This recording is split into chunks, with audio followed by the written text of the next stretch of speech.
আপনাদেরকে একটা জিনিস দেখাই। এই যে আমার এই সাইডে যে মনে হচ্ছে কি এটা একটা সাগর এরকম একটা অবস্থা।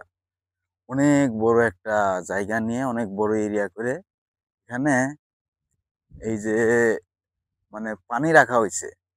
আর এই পানি আপনি রাখার আগে এই যে কালো, কালো দেখা যায় না? এই যে কালো এরা এটা একটা মনে করেন যে পলিথিন পুরা পুকুর বা এই পুকুরের পর বা এই যে জায়গাটা আছে এই জায়গার নিচে পুরাটা জায়গা ওই যে কালো একটা বড় মোটা একটা পলিথিন পাড়া আছে পুরা এরিয়া নিয়ে।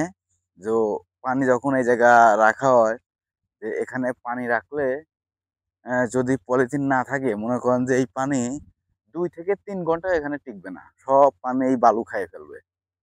এই জন্য যেখানে সৌদি আরবে যেখানে এই যে এই পুকুর জাতীয় করে যেখানে পানি রাখা হয় আসলে এখানে মূলত মাছ চাষ করা হয় না। এই পানিটা দিয়ে মনে করেন যে পানিটা বিভিন্ন রকম এই সাইডে প্রসেসিং হয়। প্রসেসিং হওয়ার পরে এই পানিটা খাবারের উপযোগী করা হয়। আবার এই পানি অনেক অনেক সময় গোসল করার জন্য ব্যবহার করা হয়। এই পানি বিভিন্ন ধাপে প্রসেসিং হয়। প্রসেসিং হয়ে তারপরে খাওয়ার জন্য উপযোগী করা হয়। আর এই পানিগুলা কোথা থেকে আসে জানেন? এই পানিগুলা আপনার যে আশেপাশে, এই পাশে ইরান সাইড আছে, ওপাশে মিশর সাইড আছে।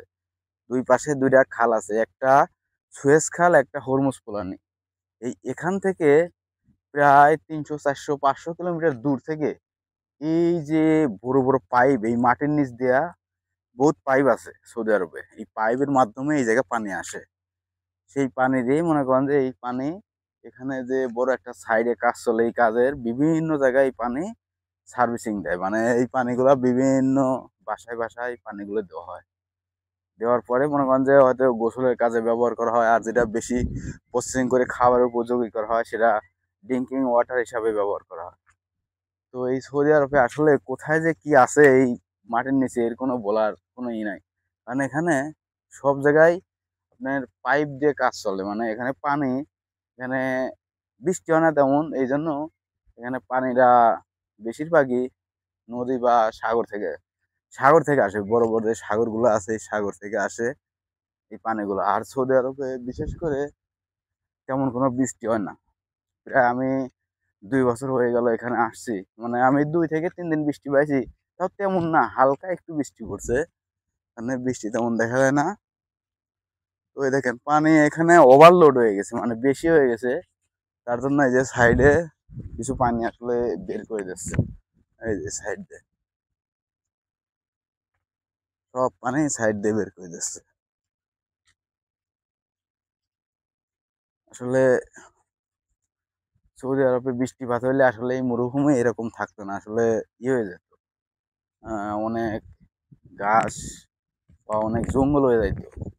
কিন্তু এখানে বৃষ্টি হয় না বলে এই যে শুধু এই যে এরকম এই যে খালি বালি, বালি ছাড়া আর কিছু পাইবেন না। এরকম একটা জায়গা, খালি মরুভূমি। আপনি যেদিকে তাকান, যত দূরেই তাকান শুধু খালি মরুভূমি দেখবেন। মরুভূমি ছাড়া এখানে তেমন কিছু পাইবেন না। আর